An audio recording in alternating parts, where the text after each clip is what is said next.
लड़की ने दर्पण बढ़ाया, ये जानने की कोशिश करते हुए कि उसे मारने की कोशिश करने वाला स्नाइपर कौन है। लेकिन स्नाइपर तुरंत उसकी मंशा समझ गया और स्वर की आवाज जैसे हंसी हंसती और लड़की का मजाक उड़ाते हुए कहा कि उसने फिल्में बहुत देखी हैं। आदमी को लगा कि इतनी दूरी से लड़की उसे आईने में देख नहीं पाएगी, इसलिए उसने सीधे गोली चलाकर झाड़ू के आईने को तोड़ दिया। लेकिन लड़की ने हार नहीं मानी। खतरे के बावजूद उसने फिर से एक और आईना उठाया और इस बार उसे 1.5 मीटर ऊंचा किया।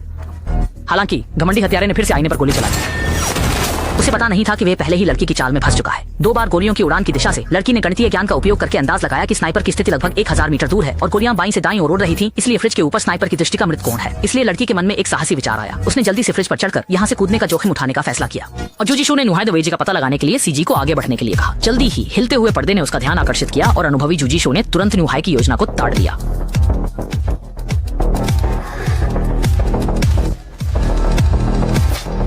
अच्छी बात यह है कि लड़की को गोली नहीं लगी। उसने संयोग से खुद को बचा लिया। फिर वह चोट के दर्द को सहते हुए सोफे के नीचे पड़ी पिस्तौल को उठाने की कोशिश की, लेकिन हमेशा थोड़ा कम पड़ जाती है और उसे नहीं पकड़ पाती।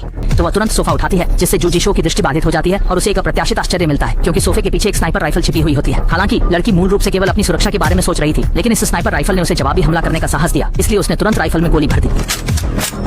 जबकि अनजान जुजिशु भी गोलियां भर रहा था, उसे पता नहीं था कि लड़की पहले से ही अपनी स्नाइपर गन सेट कर चुकी थी और तेजी से उसकी लोकेशन को लॉक कर लिया था। जल्दी ही आदमी ने देखा कि लड़की ने स्नाइपर गन उठाई है और वह तुरंत डर से पसीने पसीने हो गया, इसलिए उसने तुरंत ट्रिगर दबाया, लेकिन अब बहुत देर हो चुकी थी।